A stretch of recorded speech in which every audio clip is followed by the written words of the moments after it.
Senator Alicia Lalite Ettienne.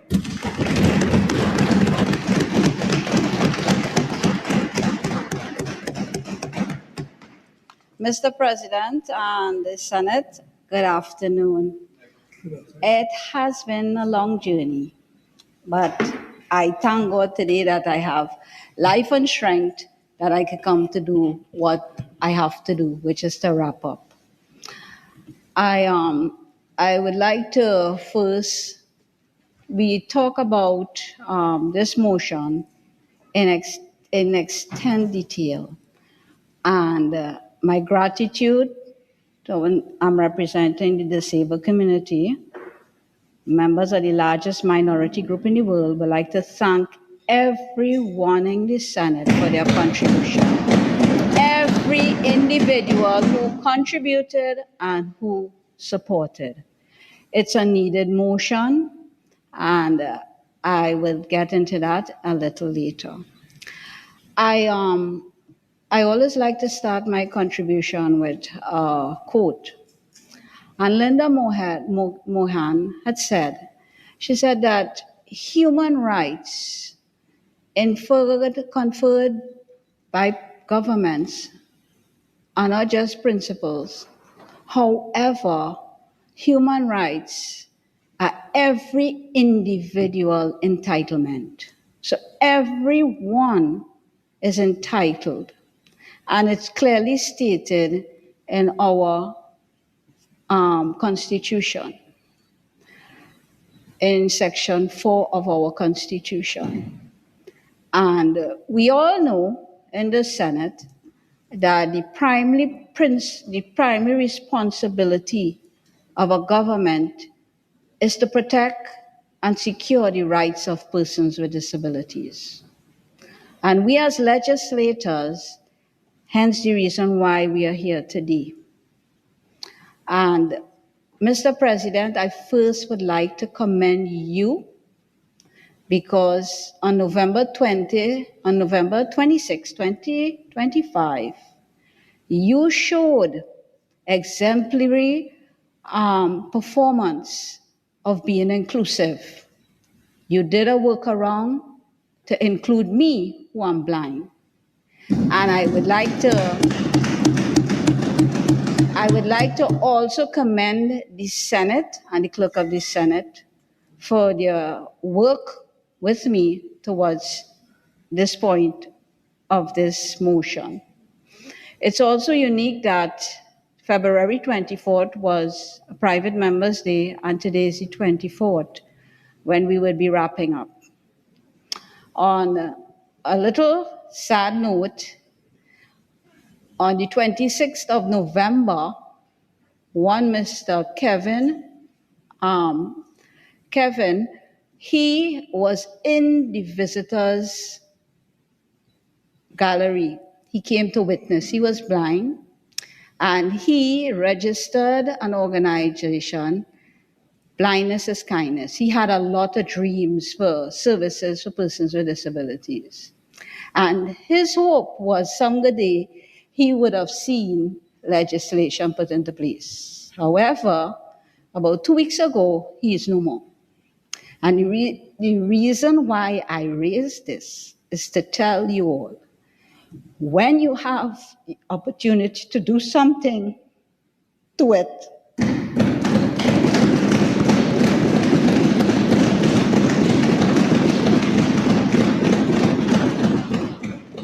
Sorry for getting emotional, but this is something that a lot of disabled people have been waiting on. We don't want pity, all right? The one thing I want to make clear is that this motion, when I thought about this motion, was never to make any government ministry look bad. It was never my intention to make the Ministry of the People of Social Development and Family Services or the Ministry of Health or any other ministry in the government look bad. It was actually to complement and the Minister of Social Development, if they will see this, that motion was over 8 months on the order paper. So it's not to say that I came here to make mischief. No, I came because the cries of the voiceless have been lost for years. And I'm not blaming no government who come and go. Right now, it's for us to do it. It's for us now to leave the past behind. It is water under the bridge. And my motion is to compliment the work the government has been doing. And I said it in my opening remarks. I complimented the Prime Minister. She ratified the Convention on the Rights of Persons with Disabilities.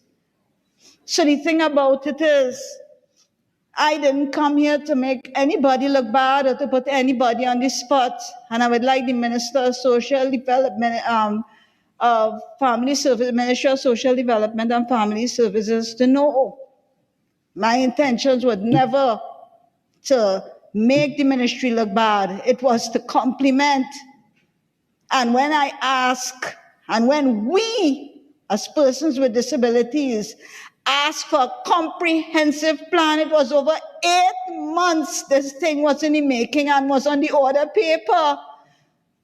So while you all were doing all the efforts, it was at the heart of the compliment the work of the government. It was not to make anybody look bad. So when the minister turned and said, and my heart was broken and it's still broken and it will be broken until it's healed by legislation. When she said that what I asked for is already being done, she misunderstood because it was there over 8 months already. And what she was to say is that we are working on it. And it's not just a comprehensive plan I asked for or we asked for. It was also for legislation. And when people got the opportunity to contribute, it was a lot about advertising services of the ministry. I compliment the government for what they're doing. This is what they were elected for. This is what the people put the government in power for, and this is what they were doing. So I wasn't tampering in anybody's work, their projects, whatever grants, nothing like that. But people have to know, and if you do research, you would realize, Mr. President, that all services and grants, if all these efforts, we don't have legislation, what would it come to? We will be there spinning around and around and around because people are still left vulnerable without protection of discrimination. Persons with disabilities are sexually abused. Persons with disabilities are discriminated. So if we ask for legislation, it is a matter of importance. It's not something that's being done. Services and grants are not legislation. It is not. Services and grants are things that the government have to do to provide services. Legislation is to protect the vulnerable. And that is what we have to know, is that I didn't come here to challenge anybody. My motion was on the order paper months ago, even when different things were now put into place. It was on the order paper and anybody could go and see that. So it's not to say I was challenging the government and I was making any ministry look bad, and they have to stand up for their entire presentation and list out all these services and grants. That's what you all were elected to do, and I commend the government and the different ministries for all the services that they are providing. However, everyone in the Senate have to realize that there is a gap. And there is a gap because of lack of legislation.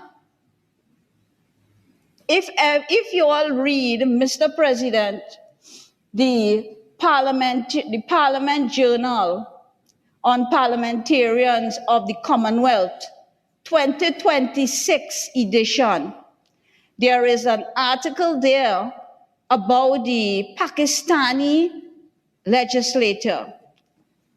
And what they were emphasizing is legislation for persons with disabilities. And they say what has to be of the forefront of all legislators is the issue of inclusiveness and persons with disabilities. They endorse legislation. And it's of paramount importance that legislation it have to, no matter what, you could say all these services that you all are providing, and I compliment the government for that. I compliment all the ministries for the work that they are doing. But the thing about it is, we need legislation. Many other countries with smaller economies than ours have legislation. Why persons with disabilities cannot enjoy Section 4 of the Constitution? Why? So I am not criticizing anyone. My motion wasn't to make the Ministry of Social Development and Family Services look bad. It wasn't to make the Ministry of Transport and Aviation. It wasn't to make Ministry of Health look bad. No. It was to work, as you all said, that you all are implementing. It was to work alongside. It was to make the voiceless, to know that, hey, you all are to the forefront. And you know what is the sad thing? That the feedback I got, Mr. President, many persons with disabilities said their feedback. And I forgot to ask you, Mr. President, if you could give me 10 minutes. 2 minutes to 6. I have time, but it's 2 minutes to 6. All right. Okay, thank you. And what they said is that in the contributions, they are happy for the support, but very little was made mention to the benefits of legislation. Why we want legislation? What are the reasons? Why it is so important for legislation? Very little out of everybody's contribution. Yes, we support it, but wasn't much said why you supported it, why you see it's pertinent today, why we need it. It's not something that we want. It's something that we need. So that's the feedback that I have gotten from members in the disabled community that actually have been following this debate. And I would just like to also look at some of the points that were raised and like to make some corrections. The Honorable Minister of Health, he spoke about all of these services as well. And he quoted that they're moving from the charity model to the rights-based model. But moving from the charity model to the rights-based model, you have to focus very heavily and make it a main priority of legislation. When you talk about a lot of services and you talk about grants, yes, this is something that is needed. However, you're still focusing on the medical and the charity-based model. And his presentation, a lot of it was focusing on persons with disabilities, and he linked it to health. I know he's focusing with the health ministry. However, not all disabilities, not all persons who succumb to disabilities is as a result of some poor health condition. I am a perfect example. My disability is genetic. Some people is accidents. So it's not everything it's as a medical result that the person have a disability because of some medical malfunction of their bodies. And the social model is stating that people are disabled because of the societal norms, not because of the disability they have. And the reason why I said that is because when you have this, you focus on, all right, we have to provide services and we have the responsibility to protect persons with disabilities. However, you're mixing up care with control and directive and support for persons with disabilities and providing services. And a lot of people mix up care with direction and control.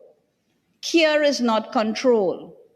There are many persons with disabilities that live on their own and think on their own, make decisions on their own, and would like to contribute. I am happy that I am able to contribute in whatever way I could at this level. But persons with disabilities, we need a voice.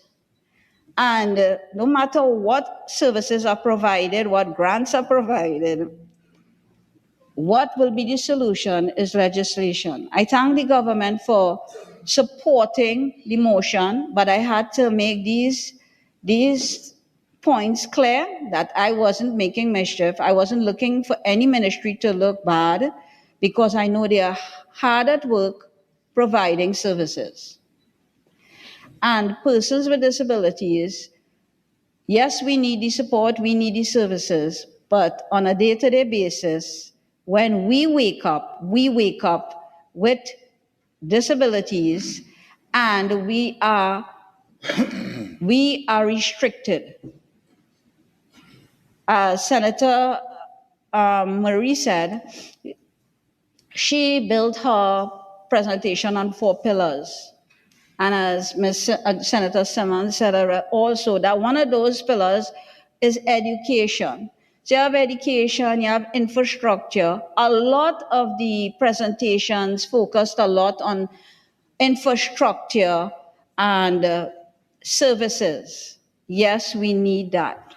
However, if we don't have legislation, then we're in violation of the same conventions and treaties that we have ratified and signed on to in the past. So in order for it to be effective, and in research, and you can look it up, domestic conventions need domestic legislation in order to be able to be effective in our society. Also, many people are of the opinion that there is legislation already. And even in various seminars that I have hosted at the University of the West Indies, they are saying, Alicia, why are you looking and you are advocating for specific legislation when there is the Equal Opportunity Act of 2000?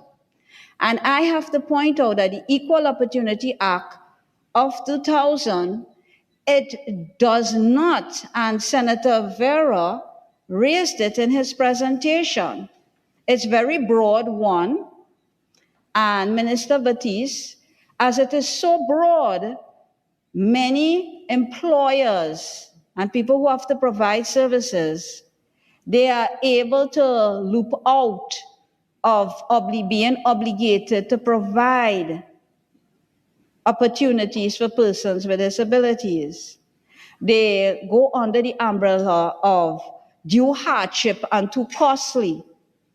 Also, with the Equal Opportunity Act, what is happening is that it's an enforcement mechanism. So you have to go and make a complaint. And you, as a person with disabilities, you have to follow through with it. So you have to make a complaint if it's to whatever, against whatever company, whatever. So you have to enforce. So it's broad. And also, it does not hold the government as a mandate accountable for protecting persons with disabilities. Yes, it has a component, but the Equal Opportunity Act was not specifically designed to protect persons with disabilities from discrimination and inequality and lack of access of opportunities. And we are talking about being inclusive. We want an inclusive environment, inclusive schooling, we want inclusive working environment. But how would we get there if we don't have legislation? I would like to refer to the contribution by the Minister of Labor, Minister Batiste. Thanks for all the efforts that you all are making towards opening up opportunities for persons with disabilities. However, if you don't have legislation, you will have problems. Also, that policies, procedures, practices must be adjusted in order for your plans, strategies to be effectively implemented. Because without those plans and policies and practices being adjusted, then those same plans will not be able to mesh with practices and procedures and policies that is not inclusive. So there is a lot of work to be done, and what would help you is legislation. Legislation specifically outlining the rights for persons with disabilities, which will align with the articles, Article 25 in the Convention on the Rights of Persons with Disabilities. So now you will be giving employers a mandate whereby, yes, you have to employ persons with disabilities. And persons with disabilities are between right now, Mr. President, a rock and a hard place. Yes, they want employment. However, persons with disabilities are crying out for meaningful employment, not like a project, temporary, not a 6 months, not a 3 months. What is happening is that, think about it. Someone on a disability grant is getting $2,000. And here comes an opportunity to be employed for 3 months to get some sort of employment and experience. After that 3 months, because they will be taking out NIS, that person, it will be very challenging to apply for disability grant again. What they will be recommended to do, Mr. President, is to apply for invalidity benefit. And invalidity benefit, according to the amount of salary, according to the amount of NIS is taken out, sometimes could be just $1,100.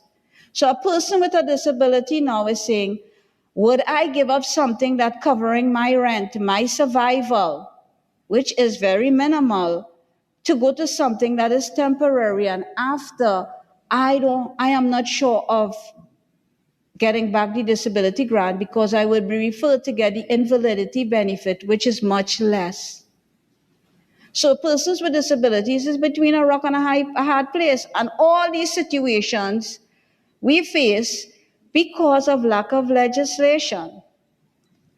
I do not agree with Senator Elrari that a policy is, just a policy. Policy is not legislation. Legislation gives persons with disabilities the rights for equality. That when we are discriminated against, we could have a voice, just like the socially displaced, just like the children, just like many other people who in this society who have a legislation. They have legislation and they are protected. We are vulnerable. Where is our protection? Our protection cannot come in their services and grants. We need legislation. We need whereby persons with disabilities who have been waiting for this for decades, when governments will see, well, hey, this is of importance. What we have in the society is what is called ableism. And ableism, you have two types of ableism.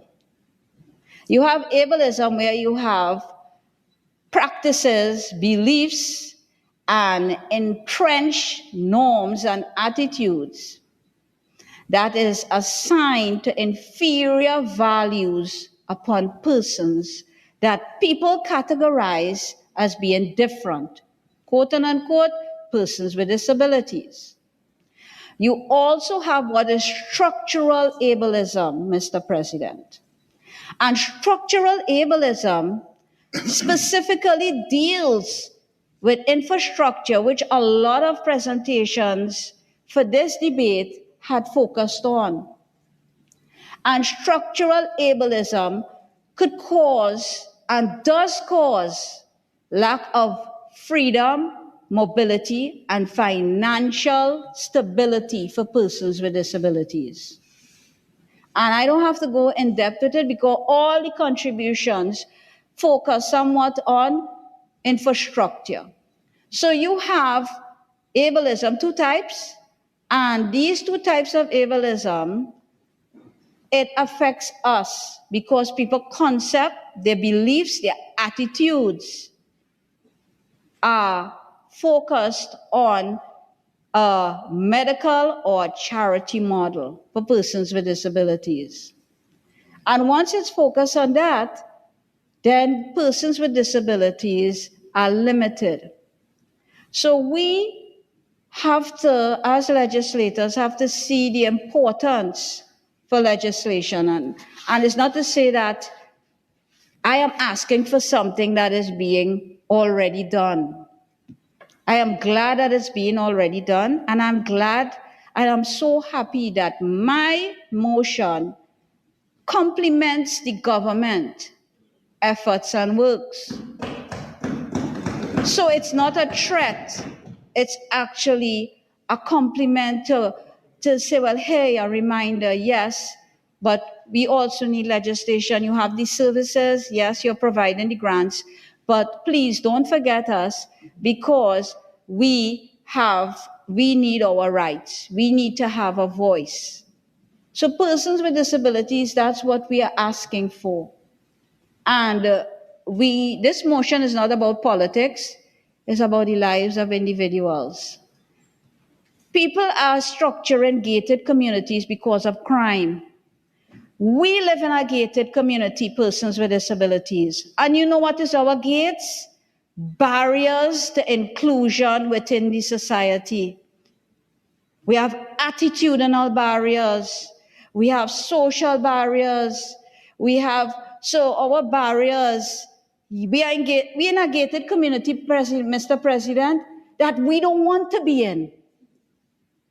We don't want to be in this gated community. And the only thing could emancipate and open those gates for us is legislation. And that's what we need. And then things will fall into place. When you have legislation, things would fall into place bit by bit. We are not asking to rebuild Rome in a day. It's going to fall into place. So, what the government, what the opposition, what the independent bench needs to know, and I thank you all for the support, is that legislation is the order of the day. When we say no one is left behind, if there is a policy, we went through policy already, decades of policy. I have been in consulting events many years ago with policy making. However, we want a different, we want a step up, Mr. President. We want legislation. That is what is going to put the icing on the cake. We have to stop seeing where students and children are being abused. I love to give the examples, and people will say, what? While I was in high school, I had low vision. I was not completely blind. And while sitting in my class, the teacher came to me and said, pick up that tamarind seed on the ground. And I will live with the rest of my life to remember it. I said, sir, where it is, I cannot see it. Get up and get out of my class. You're being disrespectful. If there was legislation, Mr. President, he would have to think twice of saying that. You see, when you have legislation, people will think twice of taking matters into their own hands. So persons with disabilities are not asking for much. We don't ask for much. We ask for a voice. We ask for inclusion. We ask for equal opportunity. We ask for equality. Inclusiveness we ask for. And that's what we as citizens, that's our entitlement, because the Constitution, we are citizens of Trinidad and Tobago, and we are entitled to every aspect of that Constitution. And if priority could be given to people who have committed crimes, and they are trying to make legislation whereby and amend legislation whereby these people will not have to remain in remand so long and there was justice. What about us? What is our justice? We have been waiting so long. We need it as a priority. And it will be a complement to all the services, all the projects, all the grants that the government is actively working on. All the AI, because Senator Smith, you spoke a lot about AI, but don't you know that the algorithms, once they are put in and they are biased, they will come out with biased results? And if the individuals putting in biased algorithms towards persons with disabilities because of their own personal concepts, you know what will be the results? Many persons with disabilities will be screened out. Just using the tool, the AI tool have to be carefully monitored. And that is what the legislation, the global legislators are looking at, because right now AI is actually could be used as a tool negatively to the vulnerable people around the globe. So the use of AI, yes, I compliment it, and yes, I advocate for it, but it could also be used to screen out persons with disabilities. Senator Alexander said in his contribution on the 26th of November that what Senator Ettienne is asking for, we're already doing it, and she didn't have to come here with this to get the government to start to work. Paraphrasing. However, it wasn't a threat. It was a compliment, and it was on the order paper, as I said, a long time before. So that's one correction I like to make. Two, the terminology that is made, I sat and I listened to Senator Lewis and Senator Alexander. One term need to be corrected is that wheelchair bound, confined to a wheelchair is not terminology that persons who used wheelchairs would like, because wheelchairs are used as a assistive tool where people get around mobility-wise, and it assists them, but they are not actually bound to it. So that's just one correction. So in the future, we are all here to correct each other and to move forward. And I would like to let the Minister of the People of Social Development, that this motion is not to tamper with her brilliant ideas and programs and projects, and also the Secretary for the Parliament for that ministry is not to shed any dark light on the ministry's efforts. I compliment you all. However, it's to just align with the projects and all what the government is doing, and praying and hoping that it will be a priority. Yes? 10 more minutes. Thank you so much. I will be wrapping up. Yes. So, no one walks in Alicia's shoes. No one walks in persons with disabilities' shoes. We live it every day, and I said it already. You all could sympathize. We don't want pity. Pity hurts persons with disabilities. We want opportunities. We want rights. We want whereby we have a legislation that discrimination could finally be attacked and eradicated. That's what persons with disabilities are hoping, longing for decades. Some haven't made it, but just like I spoke about my dear friend Kevin,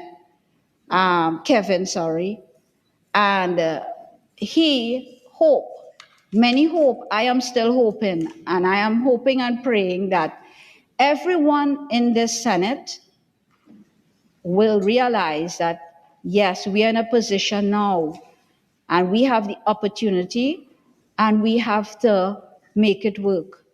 Senator Dan Paul, I commend you for a man of your stature, your position, could stand in a Senate and publicly apologize to the disabled community for the faults that has been done, and willing to go forward with a positive mind.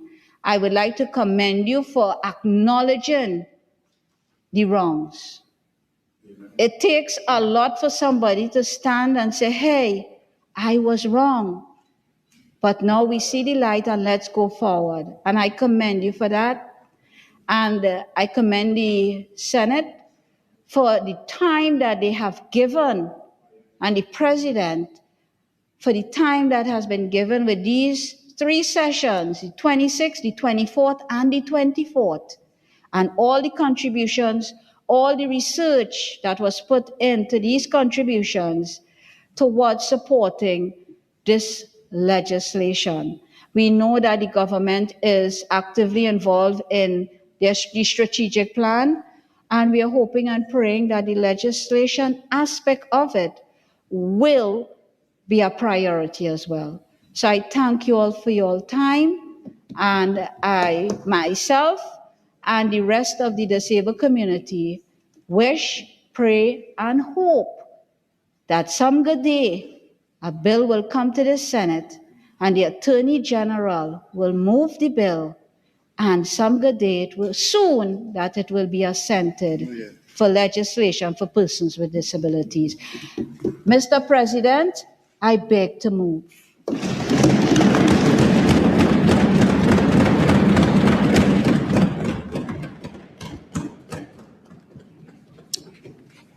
Honorable Senators, the question is, be it resolved that this Senate call upon the government to table in Parliament within the next 12 months a comprehensive national strategic plan inclusive of a legislative framework to eliminate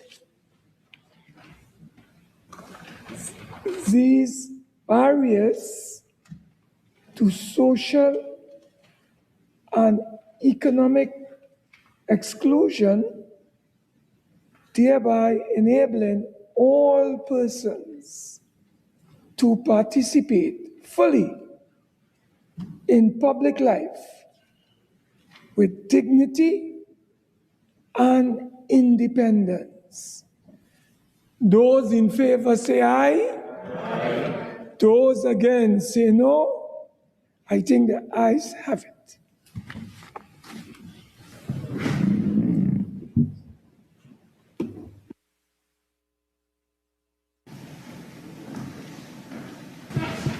I was waiting for something else before I said something. The motion is carried.